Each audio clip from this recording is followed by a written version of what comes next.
آج ہم بات کریں گے جناب حضرت ذاکر نائک صاحب کے بارے میں، جنہوں نے بائبل میں فائنلی محمد ڈھونڈ لیا ہے. تالیاں. اور جناب ذاکر بھائی کہہ رہے ہیں، یہ چلے سنیے.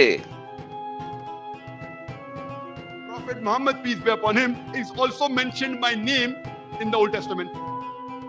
It's mentioned in the Song of Solomon, chapter number 5, verse number 16. In Hebrew, I will say, it says, Hikkum mamitakim vikullu Muhammadim zaidudi zairai baina Jerusalem. He is most sweet. He is altogether lovely. He is my beloved. He is my friend, O daughters of Jerusalem. Here, the name of Prophet Muhammad, peace be upon him, is there. It says Muhammadim. آسم. کتنی کچھ زبردست قسم کی بات کی ہے جناب ذاکر صاحب نے کہ سانگز آف سولومن کے اندر محمدن لکھا ہوا ہے، لہٰذا یہ محمد کا نام ہے. ویسے تو یہ لوگ کانٹیکسٹ پچھلی آیت اگلی آیت فلانا تفسیر ٹمکانا کتنا کچھ بولتے ہیں، لیکن یہاں پہ بائبل کو دیکھتے ہوئے کوئی کانٹیکسٹ نہیں دیکھتے. کیوں دیکھیں بھائی، اپنی بات سٹیج پہ جو بولنی ہے. لہٰذا میں ان کی یہ والی بات بھی مانتا ہوں. جاؤ ذاکر تمہیں دیا، یہ نہیں دیکھیں گے کانٹیکسٹ، نہیں دیکھیں گے کہ یہ سلیمان کے بارے میں بات ہو رہی ہے، اس کی بیوی اس کے بارے میں بات کر رہی ہے، نہیں دیکھیں گے ہم. لیکن آج ہم یہ ضرور ثابت کریں گے کہ امب کا پتہ نہیں ہے تم لوگوں کو، سٹیج پہ آ کے بک بک کرنا شروع کر دیتے ہو. چلو آؤ دیکھیں ذرا. آپ ان کی پہلے لفظ پہ غور کیجئے گا. انہوں نے کہا ہے نام سے، by name Muhammad is mentioned in the Bible in the Old Testament. نام سے. جبکہ ہم اگر قرآن کو دیکھیں تو قرآن تو کہتا ہے کہ محمد نہیں، وہاں پہ اس کا نام احمد لکھا ہوگا بائی نیم.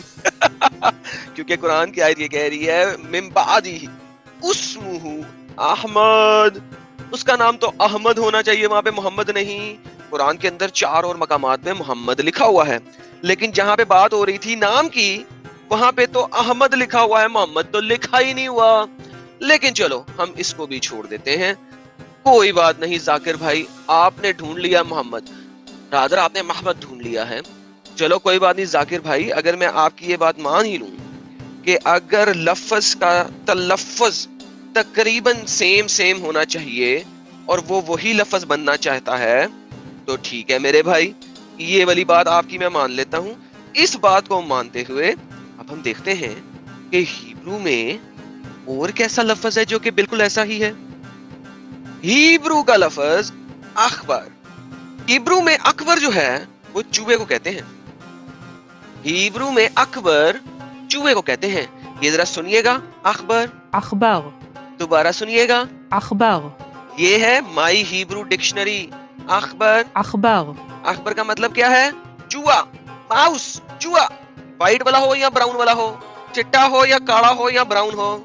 تو میرے بھائی ذاکر، آپ کی کہانی کے مطابق اللہ ایک چوہا ہے. تو میرے بھائی اگر محمد سانگ آف سولومن میں لکھا ہے ہیبرو کے محمد کے مطابق تو اللہ اکبر چوہا ہے. سو ذاکر صاحب نیکسٹ ٹائم اللہ چوہا کے نعرے لگانا. آپ ملتے ہیں بریک کے بعد.